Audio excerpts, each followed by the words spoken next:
अल्हम्दुलिल्लाहि रब्बिल आलमीन अस्सलातु वस्सलामु अला सय्यिदिल मुरसलीन अम्मा बाद फ़अऊज़ु बिल्लाहि मिनश शैतानिर रजीम बिस्मिल्लाहिर रहमानिर रहीम। इस कायनात का खालिक, मालिक और राज़िक सिर्फ अल्लाह है। वो सब दिलों के भेद खूब जानता है, देखती आंखों और सुनते कानों। सबको मेरी तरफ से अस्सलामु अलैकुम व रहमतुल्लाहि व बरकातुहू।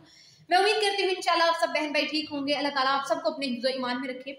आप सब जानते हैं कि कुछ ही दिन बाकी हैं रमज़ान अल मुबारक के महीने, इसके इस्तकबाल की भी तैयारी करनी है और जो जो हमने इबादत करनी है रमज़ान अल मुबारक के महीने में उसका भी हम लोगों ने शेड्यूल बनाना है ताकि हम लोग अच्छे तरीके से दुआ मांग सकें, इबादत अल्लाह ताला की कर सकें। रमज़ान अल मुबारक का महीना याद रखिएगा नसीब वालों को मिलता है, हर किसी को नसीब नहीं होता। रमज़ान अल मुबारक का महीना कैसे गुजारें? देखिए, रमज़ान अल मुबारक का महीना बड़ी बरकतों और बड़ी फजीलतों का महीना, आप सब जानते हैं। इस महीने में अल्लाह रब्बुल इज़्ज़त की तरफ से इंसानों को खसूसी सहूलियात है और ये अल्लाह ताला की तरफ से हमारे लिए एक तोहफा है, एक इनाम है जिससे हम अल्लाह ताला से तौबा कर सकते हैं, अपनी बख्शिश करवा सकते हैं इस महीने में। और हम इस महीने में बहुत कुछ सीख भी सकते हैं। इस माह मुबारक में अल्लाह की रहमत के दरवाजे खोल दिए जाते हैं, आसमान के दरवाजे भी खोल दिए जाते हैं, इनसे रहमतों का नज़ूल होता है, जहन्नुम के दरवाजे बंद कर दिए जाते हैं और शैतान को कैद कर दिया जाता है। रमज़ान अल मुबारक में इबादत का सवाब बढ़ा दिया जाता है, फ़र्ज का सवाब 70 गुना ज़्यादा कर दिया जाता है। सुभान अल्लाह, माशाअल्लाह, अल्हम्दुलिल्लाह। नफिल का सवाब फ़र्ज के बराबर कर दिया जाता है। इस माह मुबारक में एक रात ऐसी है जो 1000 महीनों से अफजल है।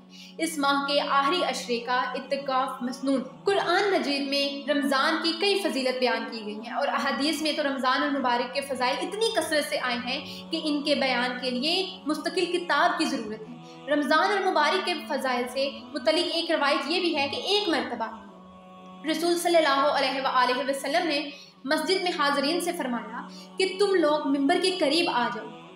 जब सब लोग करीब चले गए तो आप सल्लल्लाहु अलैहि वसल्लम मिंबर पर चढ़ गए। जब पहली सीढ़ी पर कदम रखा तो फरमाया आमीन।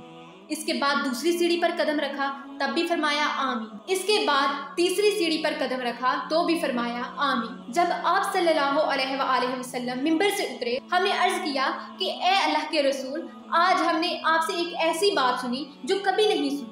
रसूल सल्लल्लाहु अलैहि वसल्लम ने फरमाया, मेरे सामने जिब्राइल अलैहिस्सलाम आ गए और उन्होंने कहा कि बर्बाद हो जाए वो शख्स जिसको रमज़ान और मुबारक का महीना मिला लेकिन वो अपनी बख्शिश ना करवा सका। मैंने कहा आमीन। इस हदीस के 2 हिस्से और हैं लेकिन इसका पहला हिस्सा रमज़ान से मुतल्लिक़ है। देखिए, काबिल गौर बात तो ये है कि रमज़ान और मुबारक तो अल्लाह रब्बुल आलमीन का अतिया है, लेकिन इस अतिये से बहरमंद होने की जिम्मेदारी खुद इंसान की है। यानी इंसान कोशिश करे इस माह मुबारक में अपनी मगफिरत को यकीनी बनाने की जदोजहद करे। हर शख्स को अपने तौर पर हर मुमकिन तरीका इख्तियार करना चाहिए ताकि इसकी मगफिरत की शक्ल पैदा हो सके। तिलावत कुरान मजीद। रमज़ान और मुबारक को तिलावत कुरान से खास मुनासबत है, इसलिए कि कुरान मजीद रमज़ान और मुबारक में ही नाजिल हुआ। रमज़ान और मुबारक में हज़रत जिब्राइल अलैहिस्सलाम पूरा कुरान मजीद रसूल सल्लल्लाहु अलैहि वसल्लम को सुनाया करते थे और एक मरतबा रसूल सल्लल्लाहु अलैहि वसल्लम से सुना करते थे। इसलिए रमज़ान को कुरान से बड़ी मुनासबत है। इसलिए रमज़ान में कम अज़ कम 3 पारा योमिया तिलावत को मामूल बनाएं। रमज़ान में तिलावत के लिए कोई खास वक्त ना रखें बल्कि हर नमाज के बाद हस्ब सहूलत तिलावत करें। इसी तरह कुरान मजीद से आपका ताल्लुक आहिस्ता आहिस्ता मजबूत होता जाए। तिलावत के वक्त एक बात हमेशा याद रखें कि कुरान का मकसद सिर्फ इसकी तिलावत नहीं है बल्कि कुरान को समझना, उसका मफ़हूम समझना और इसकी हदायत को अपनी ज़िंदगी में शामिल करना भी ज़रूरी है। सिर्फ ये नहीं है कि हम लोगों ने कुरान को बस पढ़ना है कि ये मैं बस पढ़ रही हूँ और मुझे समझ कुछ भी नहीं आ रहा कि इसका मतलब क्या है, इसका मफ़हूम क्या है, इसका तर्जमा क्या है। इस रमज़ान और मुबारक में आप लोगों ने कोशिश करनी है हर नमाज के बाद थोड़ी थोड़ी ही तिलावत करें, लेकिन उसको समझने की भी कोशिश करें कि अल्लाह ताला ने इसमें हमारे लिए क्या हदायत रखी है। हमने उससे हदायत भी हासिल करनी है और हदायत हासिल करके हमने उसे अपनी ज़िंदगी में शामिल करना है। सिर्फ पढ़ते ना जाएं कि मैंने इतनी दफ़ा पढ़ लिया, मैंने इतनी दफ़ा पढ़ लिया। उसको अल्लाह ताला पर छोड़ दें और इसको समझने की कोशिश करें। देखें, जो लोग अरबी जानते हैं वो समझ लेंगे, लेकिन जो अरबी नहीं जानते वो पहली फुर्सत में ये नियत करें कि वो अरबी सीखेंगे ताकि कुरान मजीद को समझ सकें। जब तक अरबी नहीं सीख पाएंगे इस वक्त तक कुरान मजीद का तर्जमा पढ़कर इसको समझने की कोशिश करें। रमज़ान और मुबारक के महीने में सदका ये बहुत ज़रूरी है कि इस माह मुबारक में जितना हो सके दूसरों की मदद करें। वैसे तो सबकी मदद करें, लेकिन ख़ास तौर पर ज़रूरतमंदों की तरफ ज़्यादा ख्याल करना है रमज़ान और मुबारक। रमज़ान और मुबारक का एक नाम, रमज़ान और मुबारक का महीना हमदर्दी और गमख्वारी का महीना है। इस माह मुबारक में दूसरों की खैरगिरी करना इस माह के मकासद में से है। गरीबों की खसूसी मदद के लिए इस महीने में सदका दें। इसके अलावा भी जितना हो सके अल्लाह ताला की राह में माल खर्च करें। बहुत से लोग इस माह मुबारक में अपनी ज़कात को निकालते हैं, ये बहुत ही अच्छा है। शुक्र नेमत, रमज़ान और मुबारक में दुनिया इंसानियत की सबसे बड़ी नेमत इंसानों को मिली, यानी कुरान मजीद का नज़ूल हुआ। इस नेमत पर अल्लाह रब्बुल इज़्ज़त का शुक्रिया अदा करना बहुत ज़रूरी है। न जाने हम किन अंधेरों में टामिक टोइयाँ मार रहे होते, इसलिए ये अल्लाह ताला की सबसे बड़ी नेमत है और इस पर इसका ज़्यादा से ज़्यादा शुक्रिया अदा करें। इसके अलावा इसकी बहुत सारी नेमतें हैं, लेकिन हम लोग गिन नहीं सकते, लेकिन फिर भी आप अल्लाह ताला का शुक्र अदा करें। अल्हम्दुलिल्लाह या रब्बुल आलमीन, तूने हमें कुरान दिया, हमें तालीम हासिल करने के लिए, इसलिए ये अल्लाह ताला की सबसे बड़ी नेमत है। इसका ज़्यादा से ज़्यादा शुक्रिया अदा करें। इसके अलावा भी बहुत सारी अल्हम्दुलिल्लाह अल्लाह ताला की हम पे बेशुमार नेमतें, लेकिन हम लोग उन्हें गिन नहीं सकते।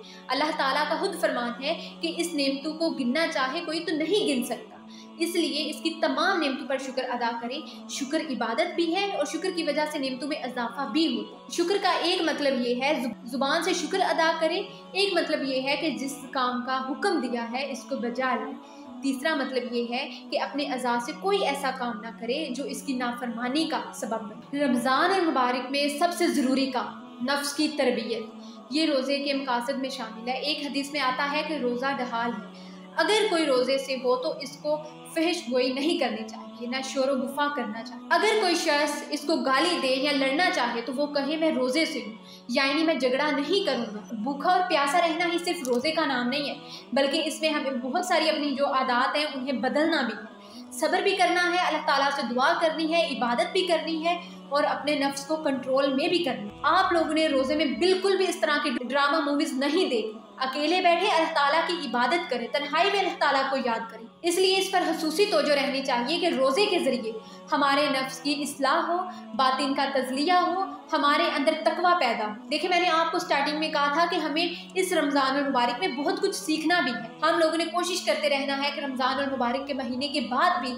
हम लोग अपनी इसी आदत को जो है रखें। जिस तरह हम लोग रमज़ान में इबादत करते हैं, हम दूसरे दिनों में भी, महीनों में भी इबादत करते रहें। इबादत के साथ साथ हमें सब्र भी सीखना है, लोगों को माफ़ करना भी सीखना है, झूठ नहीं बोलना। जो ये हमारे अंदर आते हैं इस रमज़ान और मुबारक के महीने में, इन चीज़ों को ख़त्म कर दें और दोबारा इन चीज़ों को रिपीट नहीं करना, ताकि हम लोग फिर वैसे ना हो जाएं जैसे हम लोग अभी जाहिलियत में डूबे हुए। मेरी अल्लाह ताला से दुआ है कि अल्लाह ताला हमें सिरात मुस्तकीम के रास्ते पर चलने की तौफीक अता फरमाए। देखिए, रमज़ान और मुबारक का महीना हमारी बख्शिश का ज़रिया है, तो अल्लाह ताला से खूब सारी दुआ करें। इसी के साथ अपनी मेज़बान ज़ुलैहा की आपको इजाज़त दीजिए। इंशाल्लाह मिलते हैं नेक्स्ट वीडियो में, तब तक के लिए अल्लाह हाफ़िज़। कि रमज़ान शुरू होने में कुछ ही दिन बाकी है, आपको इन दिनों में ये दुआ ज़्यादा से ज़्यादा पढ़नी चाहिए। अल्लाहुम्मा बलिगना Ramzan, O Allah let us reach the month of Ramzan. इस दुआ को खूब कसरत से पढ़िए और इस वीडियो को अपने चाहने वालों के साथ लाजमी शेयर कीजिए, ताकि आपकी वजह से दूसरे लोग भी ये दुआ पढ़ सकें।